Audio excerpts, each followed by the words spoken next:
Okay, let's go, Victoria. Hi everyone.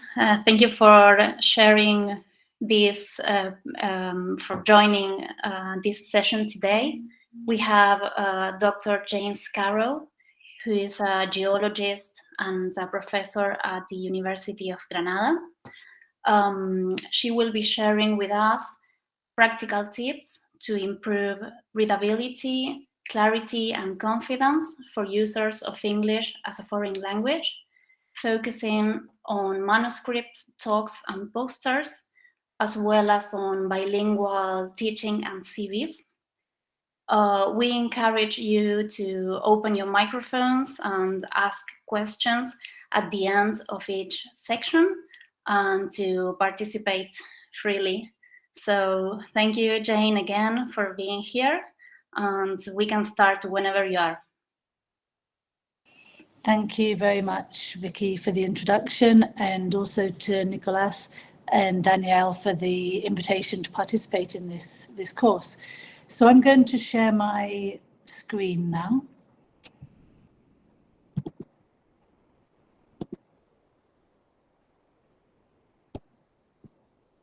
So can you see that okay? Yes, it's all okay. Perfect. Great, lovely. Okay. Thank you. Well, thank you very much, everybody, for signing up and coming along this afternoon. I'm going to be talking for about an hour, just some top tips that have been drawn from courses that I've given, courses in English writing, presentation, online presence, etc., to faculty of the University of Granada over the last decade or so. As Vicky mentioned, we'd really like to have some questions and comments. You can put those in the chat, and I will be stopping at various points through the talk to just give an opportunity to respond to those and hear people's opinions. So what's my authority for giving this course? As Vicky mentioned, I'm actually a geologist. I'm English. I work at the University of Granada and studied in the UK, then was on the postdoc trail through Europe and came to the University of Granada back in 1999. My writing experience is related to publications in international journals and also a lot of reviewing and revising other people's manuscripts. Presentation experience includes talks and posters, and teaching experience at the University of Oxford and here in Granada. And of course, what we'd like to hear about as well is, your authority, your opinions and your experiences. So those hopefully will be put in the chat and we can come along to those throughout the talk. So the basic outline, and you can see this at the bottom of the slide that we'll move through this afternoon. First of all, manuscripts. Then I'll be talking about presentation skills related to conference talks and posters. And just at the end, briefly touch on bilingual teaching, the difference between English or American CVs and Spanish CVs. And then I've put a summary of free online English-related resources at the end of the talk. So in the short brief for this afternoon's talk, I mentioned readability, clarity, and confidence. Well, right at the beginning, right up front, I'd just like to give 3 top tips related to these, which are, if you'd like to improve your readability of written English overnight without paying anybody, taking a class, studying, or any other effort involved, if you limit your sentences to fewer than 30, preferably 25 words, then the readability will be improved immediately. Related to clarity, my top tip would be to speak loudly, or at least clearly, because, we all know I think everybody here has learned English or another second language. And learning a language as an adult, it's impossible almost to speak without an accent. So accents aren't important, But sometimes people feel embarrassed about that, and they then begin to sort of put their hand to their face in front of their mouth, speak more quietly, and it makes it a lot more difficult for people to understand. And then in terms of confidence, everybody knows themselves. Some people like to throw themselves off the edge of a cliff without any practice. But if you're feeling nervous about a conference presentation, about a class, my experience is that practice can reduce those nerves and increase confidence. So those are three things right up at the beginning of the presentation today. If we want to write clearly, we have to think clearly. And this is something that we can explore in terms of self-awareness. Are we visual or auditory thinkers? Are we left or right-brained?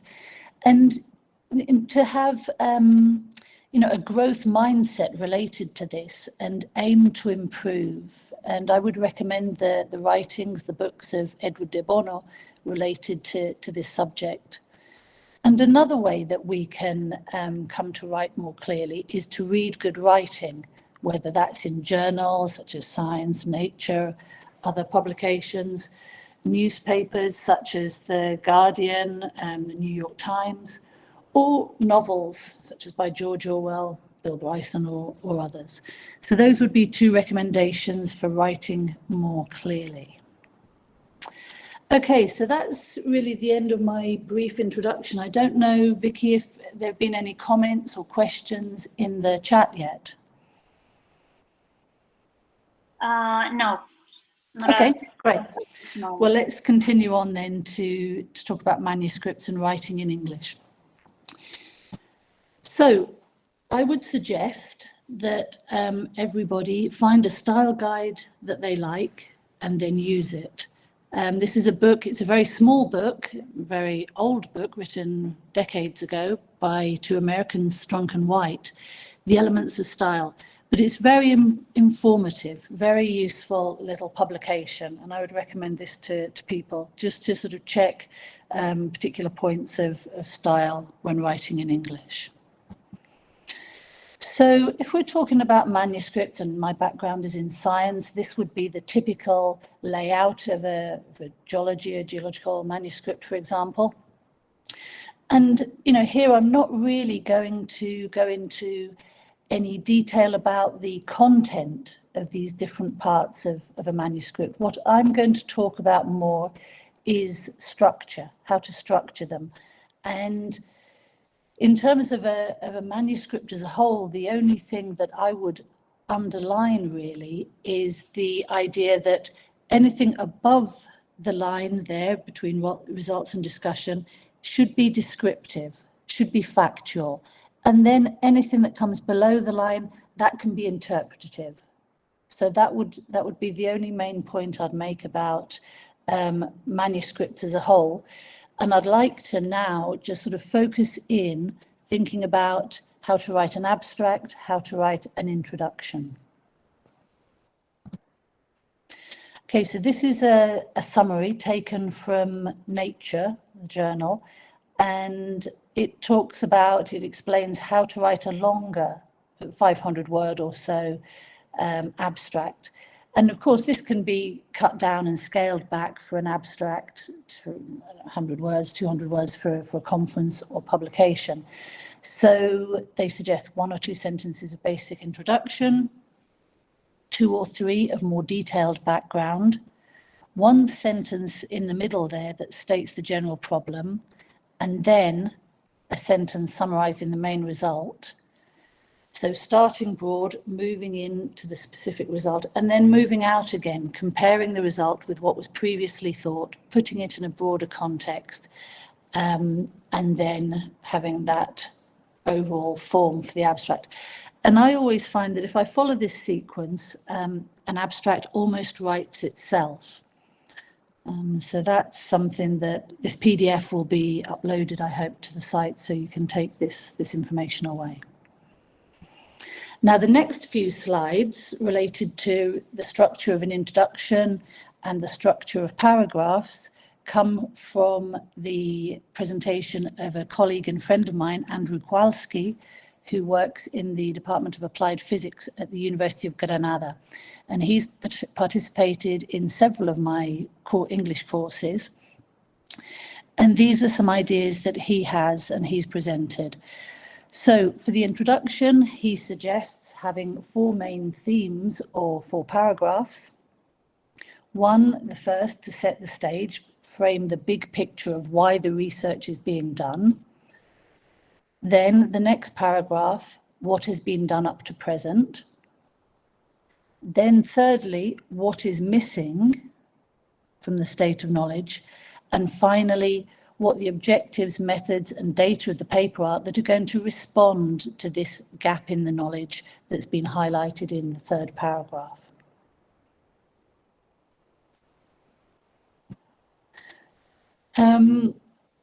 Going on to talk then more about paragraphs within that general structure of the introduction.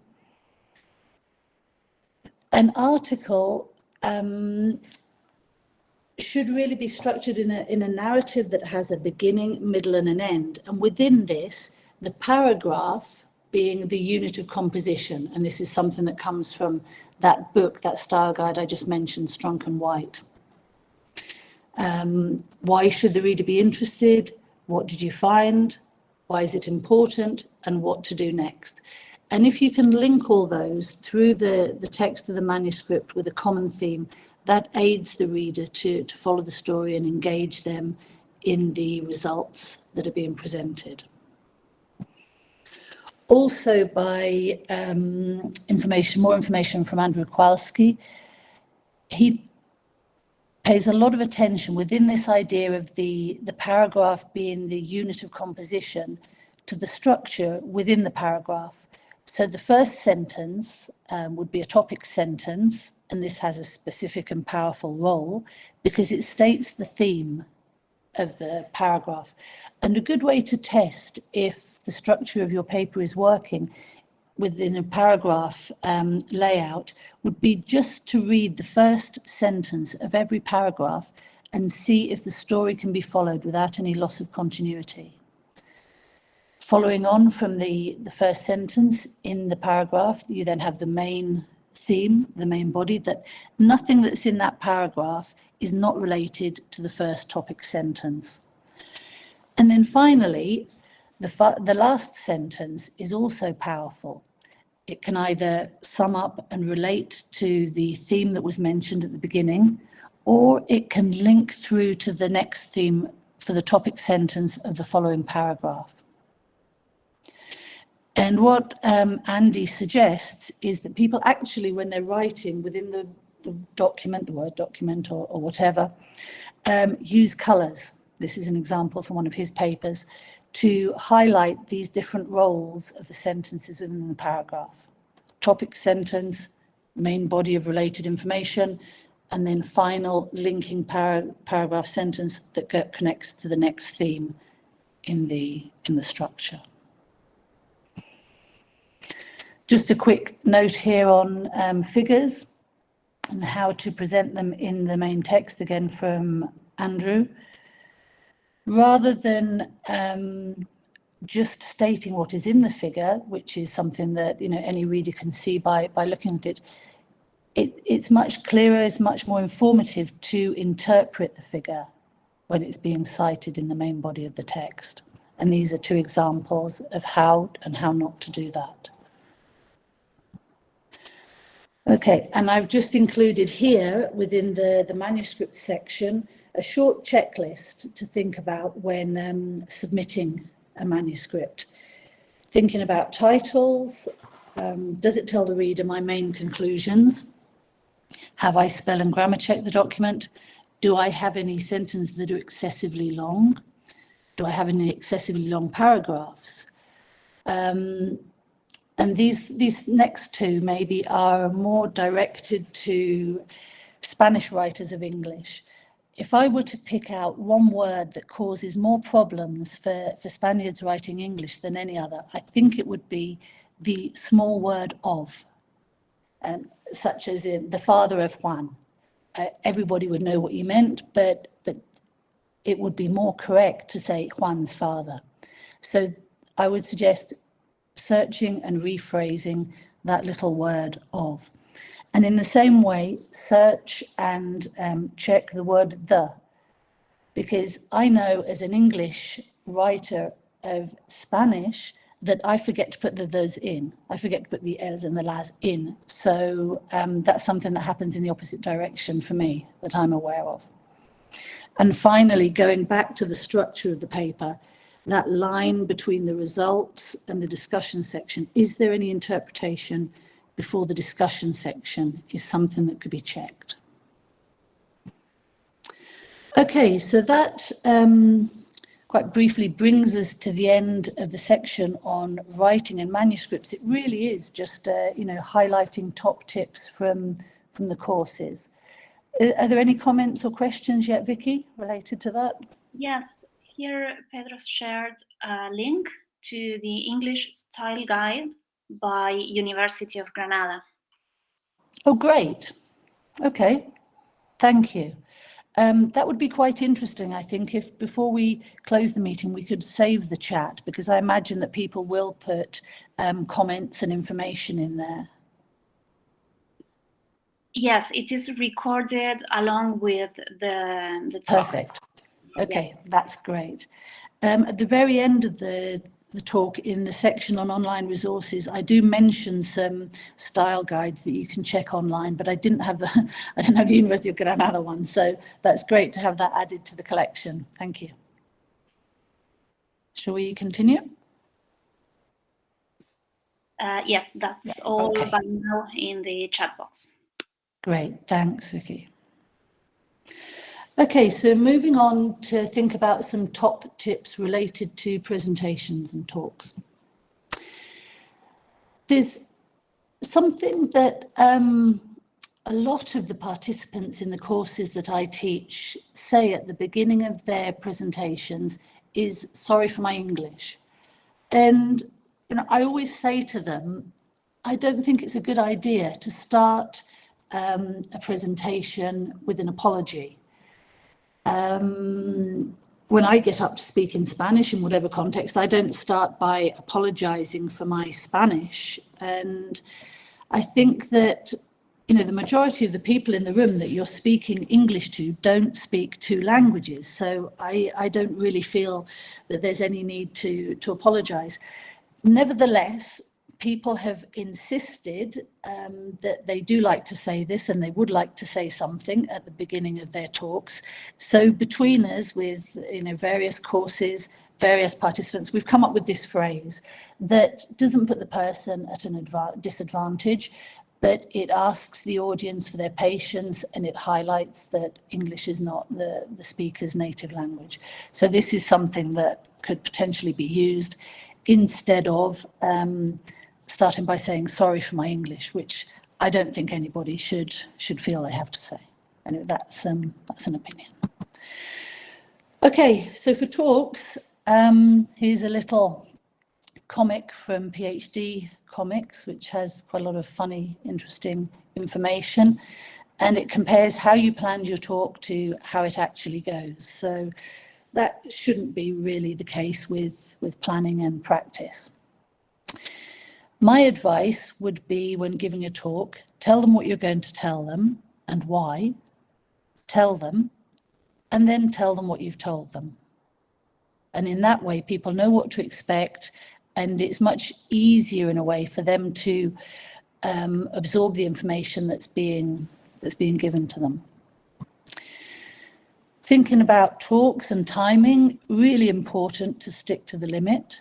That's usually when things tend to go horribly wrong in a conference presentation, is when people overrun, they haven't given their conclusions, and the person who's chairing the session cuts them off.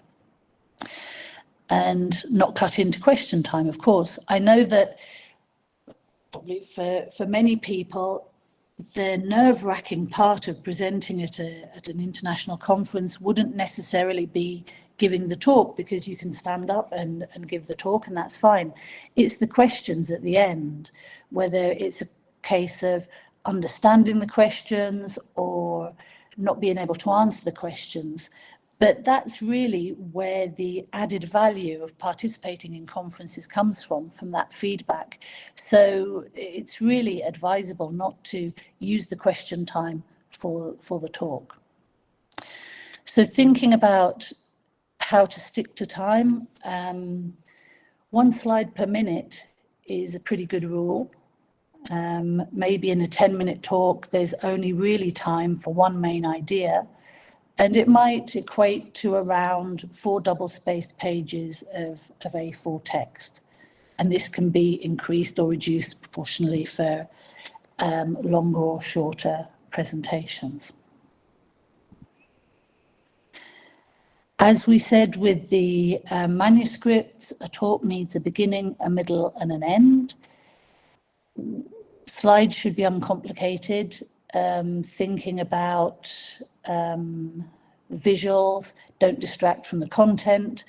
You could check the site Adobe Color for combinations, choose a neutral scheme.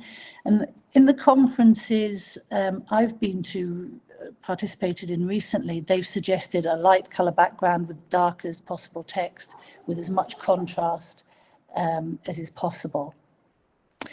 Simplify any figures, and you can really help yourself in terms of giving the talk if you use the titles and labels as prompts for what you're going to say. What we really want to move away from when giving talks is just having a block of text that the presenter stands up and reads, because that becomes very unengaging, almost boring for the audience. But you can use these clever ways to include text on the slide describing the figures that you can then think, okay, those are the 3 things that I need to mention in this talk. And the same with photographs. Avoid tables whenever possible. It's just too much information for people to absorb in a quick 1-minute flash of the slide on the screen. Much better to have those passed to graphs or some sort of visual representation of the results. Avoid abbreviations and jargon, and keep a border around the edge of the slide. Okay, so that's just some ideas about slide layout. In terms of what goes on the slide, probably 40 words is a good maximum. Translate everything. And again, that's just to help yourself. I've done many classes where I've been projecting the material in English and speaking in Spanish, and it's just one extra thing to think about if you're having to translate whilst you're speaking at the same time, and it's easier to avoid that. Use a simple font, avoid capitals, they're harder to read. Avoid punctuation marks as well as underlining. If you want to highlight something, you could use bold or italics, or even a different color works well. Suggested maximum is around 40 characters a line and 14 lines per slide, keeping them double spaced. And often it's a good idea, I find, particularly with students, to have the information appearing by paragraph to avoid people reading ahead and not listening to what's being said. So this slide is really at the limit, I would say. It has some around 45 words, the longest line is 45 characters, and it's 14 lines. And it's not even that overcrowded. At the very end of this talk, in the online resources, I have put some lists that may be longer than these guidelines, but that was just so that you have them to refer back to in the future. Okay, figures, of course, in a talk should be landscape, not portrait, to maximize the space. Write horizontally, again, just to help yourself rather than having to turn and read those. Make the text legible, a minimum of 20 point. Most of the slides in this presentation, for example, are 50 point. Make sure you spell check. Make your symbols in the figures larger than you would normally have them and very easy to tell apart. And then make the lines thicker than usual. So just exaggerate everything within the figures of the talk to make it clearer. In terms of the actual presentation on the day, rehearsal is, I think, fundamental. Don't read the text if you really don't have to. And if you rehearse and you practice, then, you know, that's something that you shouldn't have to do. Use the slide text as a prompt, as we were talking about before. And if you can rehearse with an audience, that's perfect. If you get your timing shorter, that's okay. Longer, as we've talked about already, isn't. Collect constructive criticism and feedback about your presentation prior to actually, you know, giving it on the big stage. And you can even video record it on a phone to see how it looks, body language, voice projection, etc., etc. And it can help to visualize the large lecture hall, walking up, giving the talk, having the applause at the end, and responding to the questions. Don't underestimate the power of sleep before a presentation. And something I think that used to be on this slide, it's been deleted, was avoid alcohol. That might feel like it's a good idea to calm nerves, but at most I would suggest maybe a tila before a talk. Okay, so going back to that, those initial comments in the context of talks relating rehearsal to confidence, practice, practice, and practice. And finally, just repeating this idea to have in your mind when you're preparing your presentation, tell them what you're going to tell them and why. Tell them what you've told them. Okay, so that's the end of the short section on talks. Are there any questions or comments come in at the moment, Vicky? No questions so far. Okay, great. Well, maybe we can generate a little bit of discussion at the end, because I think it would be really interesting and informative if people share their experiences of what's worked for them and what hasn't worked for them, either when writing papers or when giving a talk at an international or national conference. So maybe we can come back to these sections at the end as well. Okay, let's carry on for now then. And talk, whilst we're in this section on presentations, about posters and some top tips related to those. Here's an example of a poster that we're going to present shortly at a conference about some work we're doing in Nicaragua. And of course, any of the information that I've just given about the talks can also apply to preparing posters, thinking about a beginning, middle and end, how to connect with the audience, the importance of simple figures, etc., etc. So probably a poster wants to have about the same information as a 10-minute talk. As we said before, a simple font and a ratio of around 20% text, 40% figures, 40% space. If you can manage it, then that's going to be a nice, clear sort of layout. Again, as we were talking about with the presentations, a light-coloured background with a strong-coloured insets or text, and aiming for around 600 to 800 words. If it's an A0, fairly sort of standard size poster, the titles could be around 70 point, authors' names 40, subtitles at 30, and the body of the text no less than 20 point in size. 30 point is pretty legible from about 2 meters away as a guide. Some people like to have handouts of their posters for people to take away. So just the same information printed on an A4 sheet that's on the A0. And this makes sense when we think that, according to studies that have been done, how people behave in conference settings, somebody will approach, stop, read, comprehend, and leave a poster presentation, all in 90 seconds. So you've got a minute and a half to make a good impression, and giving somebody a handout to take away with them could be a good way to link back to that. Here's just a summary of some ideas related to poster design. And I've included a couple of links here on information about poster layout and other ideas to present an engaging poster in a conference context. Okay, have we got any questions or comments, or shall we just carry on to the end, Vicky?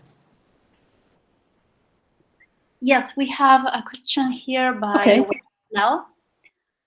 He says, any advice for the questions, as they are more improvised and unlike the talks, you cannot prepare them?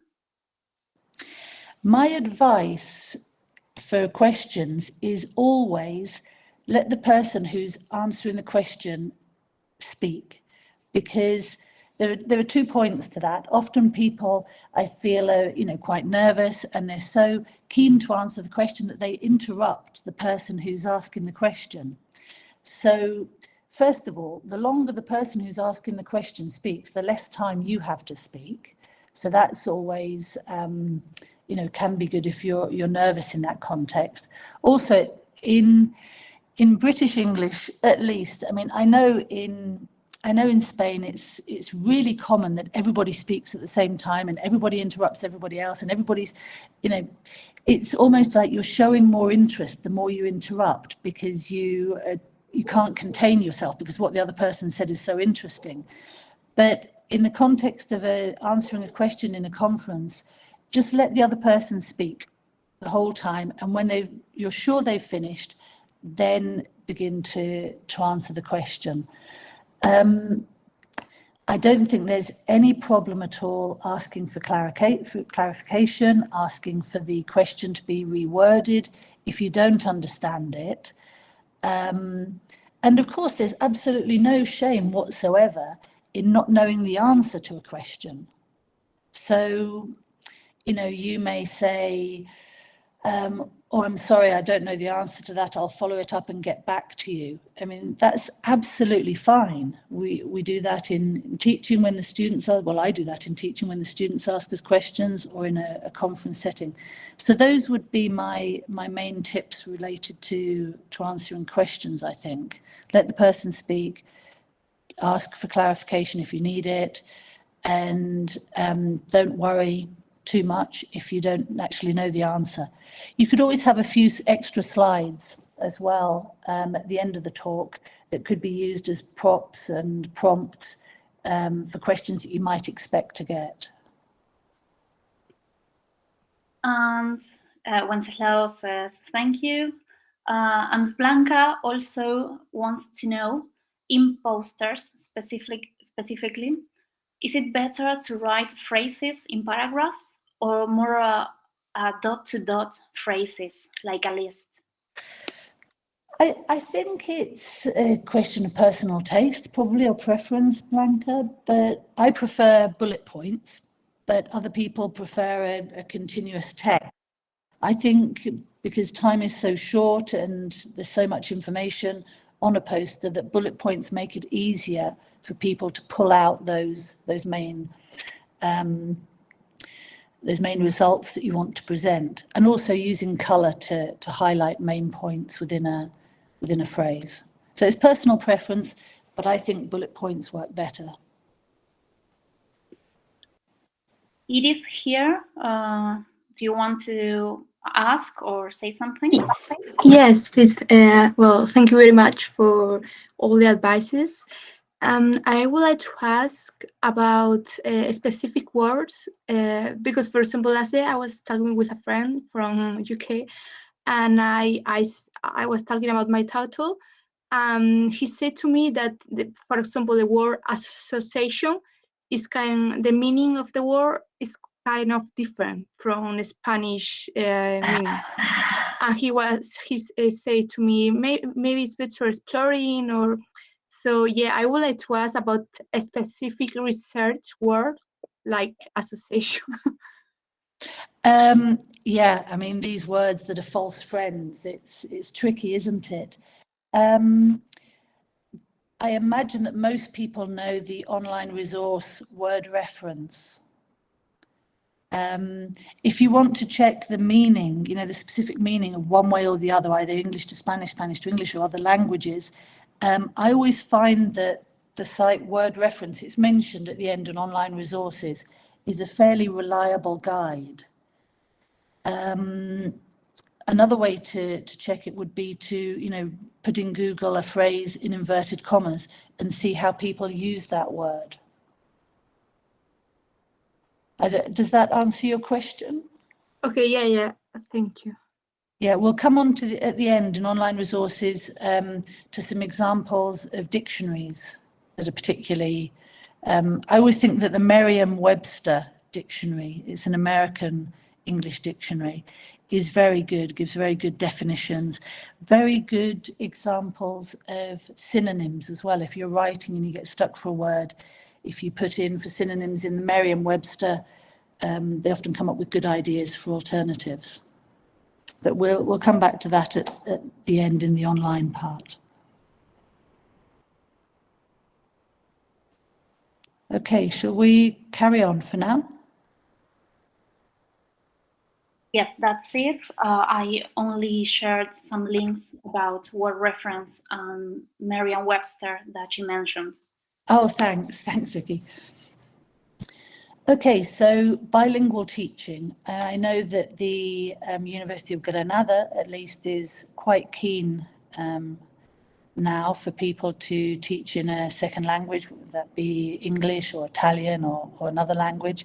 I mean, there are some requirements. I think that you have to have an accredited C1 level of the language to be able to teach. Maybe somebody can correct me if that's not right, but I believe I read that. So what we have to think is, if we're going to consider bilingual teaching for our students, what are the incentives? What are the incentives for us, and what are the incentives for the students? We can think of it broken down into two sort of main groups of bilingual teaching. There's English as a second language, where we have students speaking in many different languages and the teacher only speaks in English. Or we've got what's more formally called bilingual teaching, when the students speak one language and the teacher speaks the student's language and English, or the language of instruction, as well. And research on this topic states that students learn better in a bilingual environment. Although that hasn't really been my experience, both as a teacher and as a parent. I had my son in a bilingual school in Granada, and then also in bilingual education in Sweden. And when the students speak many different languages, I feel that it's easier for English to be the point of contact between them. Whereas if all the students are speaking their own language, there isn't so much incentive for them to speak in English to communicate with each other. My teaching in English at the University of Granada, apart from the English courses that I've mentioned, actually within the undergraduate context, has been both in the licenciatura, before we changed the study plan back in 2010, also in the new grado, and in a context of fieldwork. And what I always did for the students when I was teaching in English, and this is something that I mentioned before about the complexity, I would project the information and give the material in Spanish, and then I would talk to them in English. And the reason that I did that was because my course, or my main course that I teach in third year, is related to courses that come beforehand in first and second year of the geology degree, and then connected to other courses in the fourth year of the geology degree. So I wanted the students to be able to relate the information and the vocabulary to the courses that they'd taken before, and have the resources to go forward as well into their more advanced learning, without having any disadvantage in terms of their Spanish vocabulary and content. Because at that point, the course I was teaching was really the only course that was being taught in our degree course in English. And that worked quite well. It worked well for the Erasmus students that signed up for the course, in addition to the Spanish students. But I do have to say that on the whole, there was a relatively poor uptake of it was exactly the same course. The students could choose to take it in Spanish or in English. And it was probably 80% took it in Spanish, 20% took it in English. Anyway, it would be interesting to hear about what other people are doing, what other people are planning to do, and how it's working for them. I mean, of course, at the University of Granada, we have a mix with our own students and the Erasmus students of this ESL, BL context. But there has been a lot of work done on this, particularly in the States, about bilingual education for Spanish-speaking students. And if you Google, for example, English as a medium of instruction, you can find quite a lot of information online about this topic. So I have a more direct question for the group here. I should say, who is already teaching in English, who is thinking of beginning to teach in English, and if people are not, what would the incentives need to be to encourage you as an instructor to use English in class? Because, you know, we know ourselves as researchers, as academics, that it's important. So, it's important for our students as well. So those are my questions for the group, if anyone's got any opinions.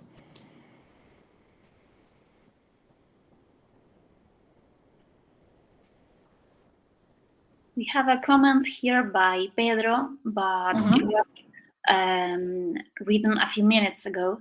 He says, also HELA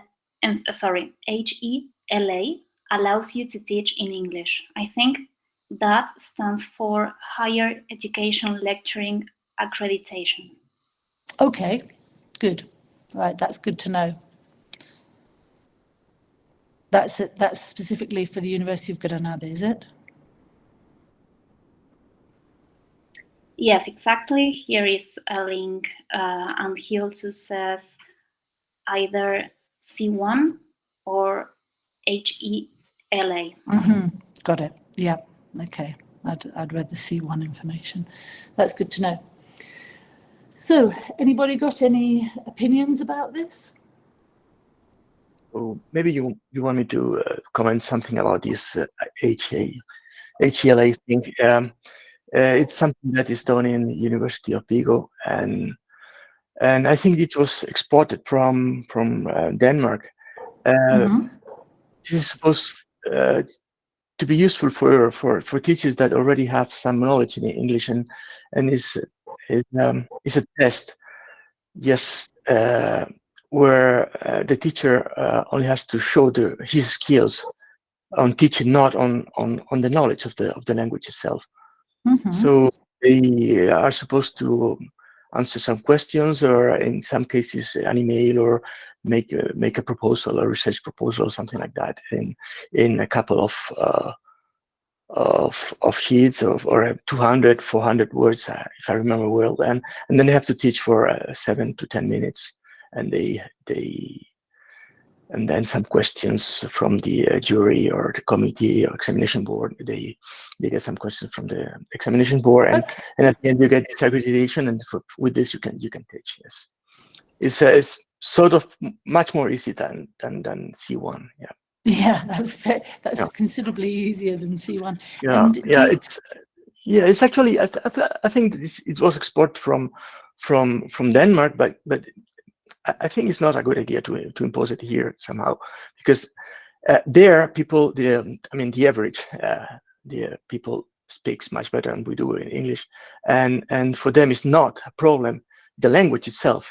I mean, it's just a test on how you teach in English, and so it's it makes sense there. But here, I don't think that most of the people that would pass that test, probably they don't have a C1 level. Yeah. I mean, it's pretty, C1 level is pretty high. It's quite difficult unless you're actually, immersed in the language in another country to attain that level, I think. And just to clarify, is that something that is currently accepted by the University of Granada, or you? Yeah, actually, yes. Okay, yes, right, both are right. accepted. Yeah, you can teach Right. with both of them. Yes. Okay. Yeah, but That's this one, very this old one, this HELA, ELA, whatever, you won't be able to use it outside. Yeah, it's only Okay. for higher education. Yeah. Thanks very much for that information. That's a good addition to know about. Okay, so I think we've picked up the questions and comments. Sorry, Jane, we have a comment by Alfonso. He says incentives would be specific training on practical strategies. Yeah. Okay, that's good to know. That's probably something that should be fed back to the powers that be at the University of Granada. I can understand that people would potentially be reluctant to do this because we're all busy. It's already an effort to give the classes that we give. And, as we know, teaching doesn't have a particularly heavy weight in the assessments that we're subjected to. So would our efforts be better directed elsewhere? It's something to think about. But if people are wanting to improve their English, it's a great way to do it. Teaching in English would definitely bring people up to speed. But I think we should take note of Alfonso's comment about training being an incentive. I think that's interesting. Okay, let's carry on. And we can come back to any of these points at the end of the session. So curriculum vitae, or CVs, or resumes, as they're known in the States. Now, I would say the main difference between a CV in Spanish and a CV, a British American CV, is that here in Spain, we put on absolutely everything. The longer, the better. Whereas in the UK or in the States, you have to really reduce it down and get the information onto one side of A4. And here I've just put, this is actually my son's CV with his personal information taken off, as an example of how you might structure getting information on there. And as you progress through your career, of course, it's more and more difficult. You have publications, you have other things and experiences, research stays, but that is what's expected. One side of A4. What information has to go in that? Name, home address, institutional address. It's a debatable point whether or not you need to put on marital status. Date of birth is essential, as are university qualifications, starting with the most recent and working backwards. So the person who's reviewing the CV sees what you've been doing most recently first. Any prizes, any jobs, and of course, in the UK, or I don't know about the States, it's very, very common for students and for young people to have part-time work. It's much less common here because of the current economic situation, but those can be tied into responsibilities, skills that are learned, etc., etc. So those, although not directly related, can be very important. Any extracurricular activities. Now, this is in the English courses I teach. This is where we always have a huge discussion about this point, because many of the Spaniards think that extracurricular activities shouldn't be included. But having said that, if there are 3 people applying for the same position and they all have, about the same grades, they all have similar backgrounds academically, extracurricular activities can really set one candidate apart from another. So it's something that you might want to think about and think about how you could include that.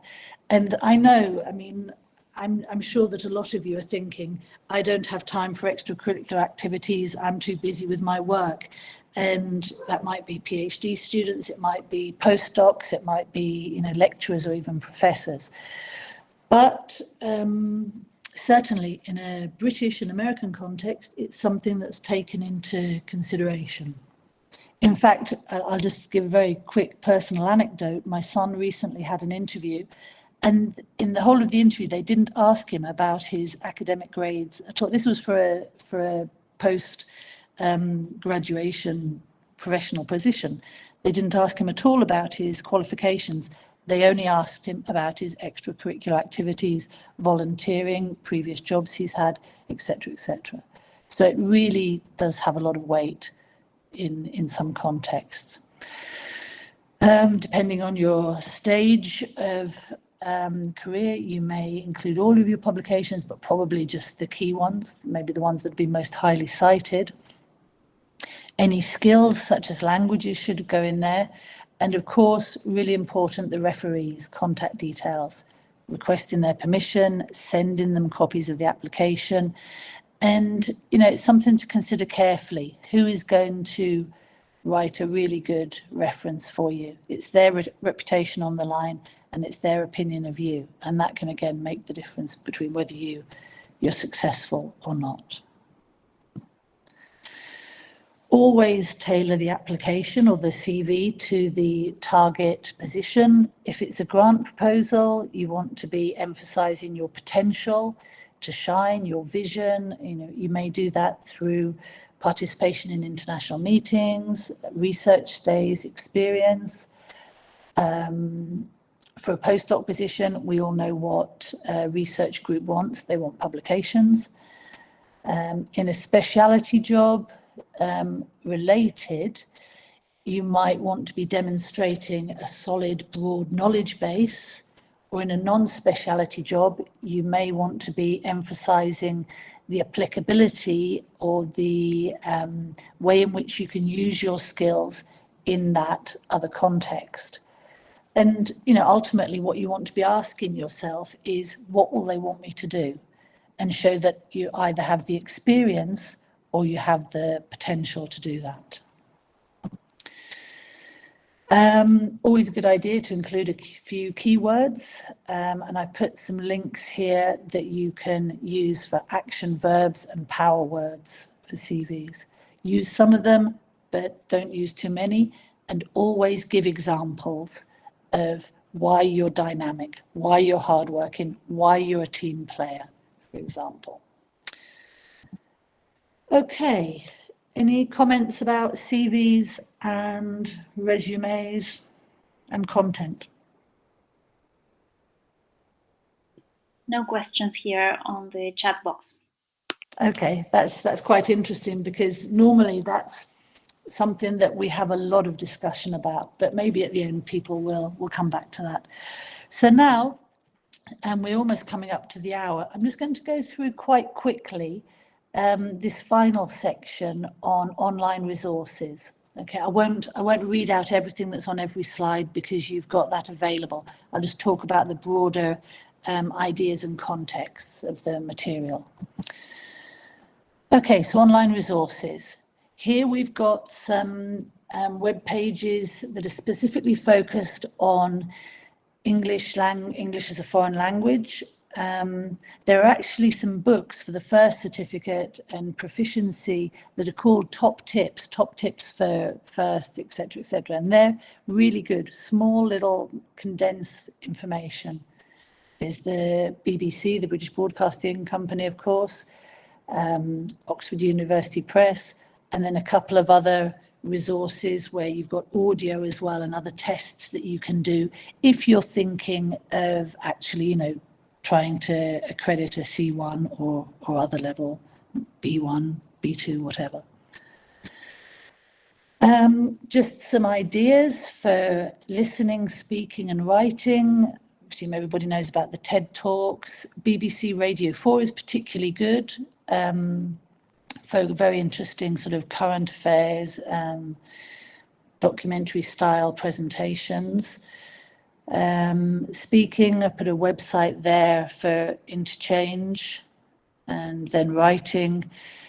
Everybody presumably knows about Grammarly. It has a free option, then it has a paid option, and there are other grammar checks available, such as the one I've put a link for at the end there. So those are just some resources you can use for the different aspects of maybe exam or more general preparation. And you can add your own to these, of course.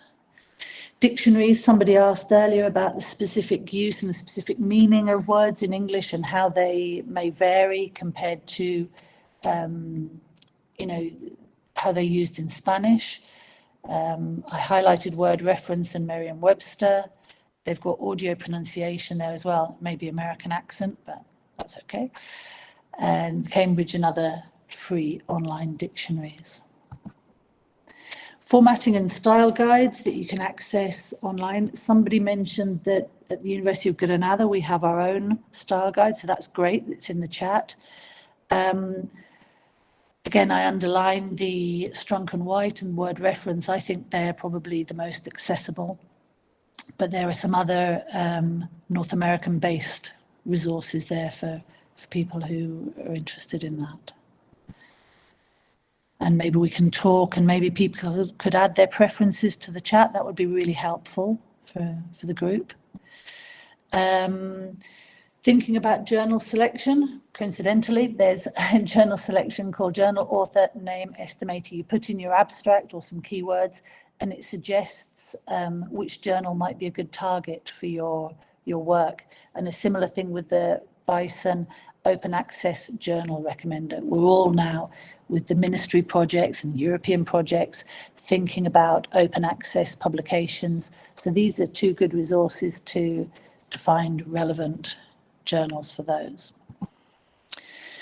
On Twitter, and over the last sort of couple of months, as I knew I was going to be giving this talk, I've been bookmarking various tweeters. We've got Anna Clemens. She's really has a lot of interesting content, podcasts about writing, thinking about science in the context of storytelling, what to do about co-authors, mistakes that students make when writing, mistakes that PIs make when correcting students' writing, coming back to the importance of titles, figures, etc., etc.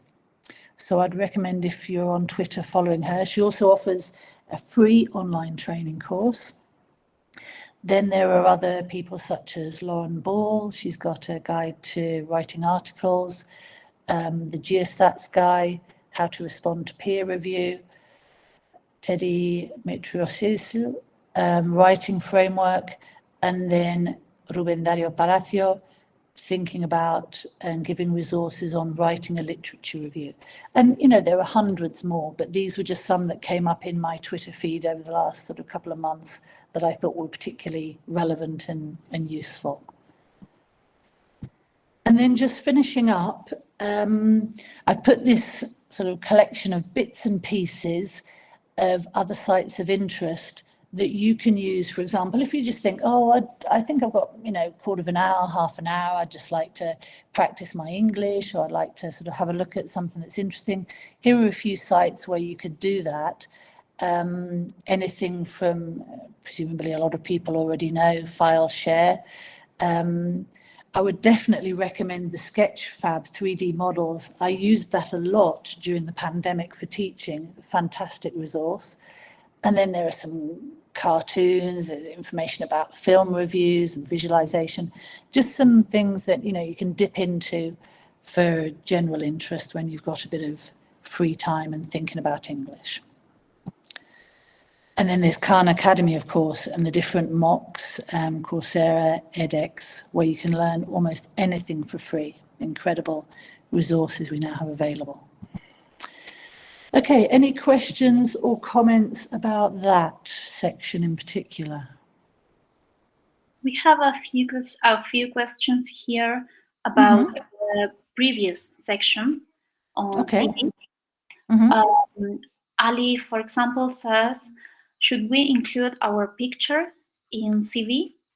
And what is the difference between CV and resume? Okay, there's absolutely no difference between a CV and a resume. It's just the North American word for it and the British word for it. So no difference there. And should you include a picture or not? On one level, that's a question of personal choice. But it might also be worth sort of investigating and asking around what is the current fashion or recommended course of action in the field that you're wanting to go into. In the field, I'm just talking about a recent personal experience. My son had a photograph on his CV for his recent applications, and he was told that it's better not to have a photograph, but that was just in one specific field. So I think it's very dependent on whether you would like to, whether you feel comfortable with that, or whether it's typical in the field that you're going to be working in. So I can't really make a general recommendation about that, I'm afraid.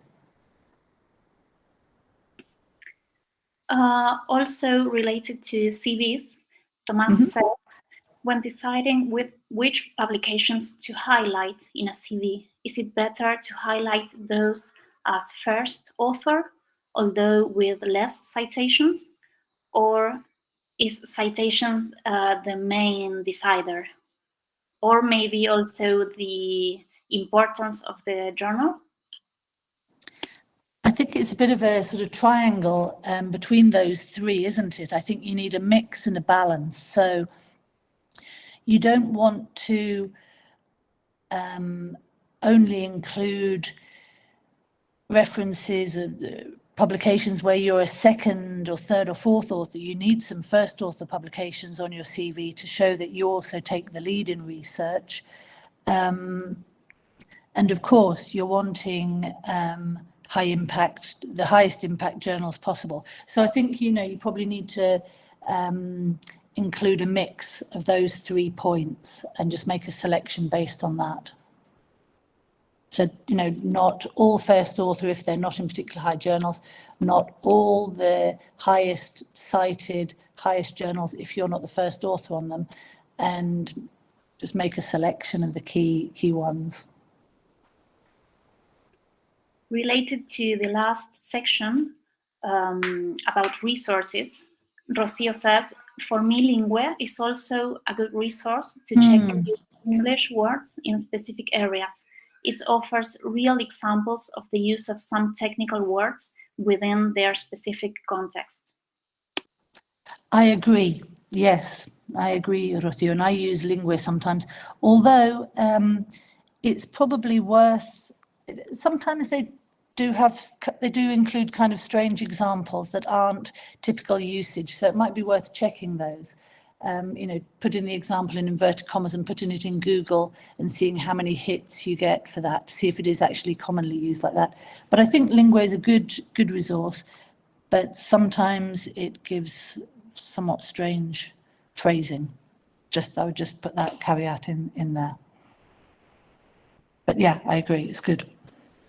And also related to this last section, Glenda says that she needs more scientific and technical vocabulary because she's studying at EOI, and she asks, do you know any materials or tools to improve it? To improve scientific vocabulary? Was that the question? Was that what she said, I need more scientific and technical vocabulary. Do you know any materials or tools to improve it? Well, I don't know. I mean, in that context, I would just suggest reading more publications in your specific field. And if you don't know the meaning of the words, then check those in word reference or another of the online dictionaries. But for specific discipline-related vocabulary, you can't really beat reading the papers, I don't think.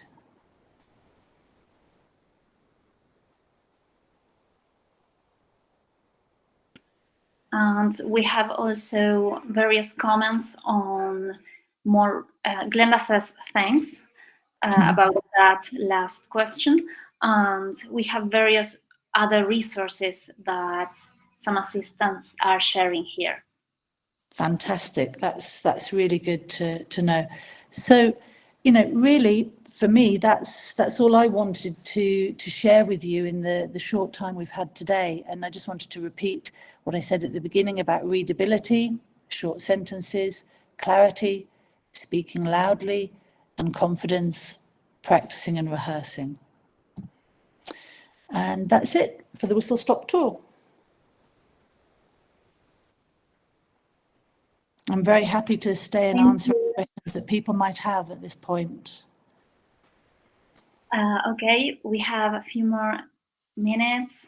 Everybody's saying thank you here. Shall I stop sharing my screen now, Vicky? Okay, yes, so you can also see the chat box. Okay. I wanted to remind everyone that this session was recorded and it will be uploaded to YouTube, then linked to our Yo Sigo Publicando platform, so you can re-watch it there. And the certificates will also be in our platform tomorrow or the day after.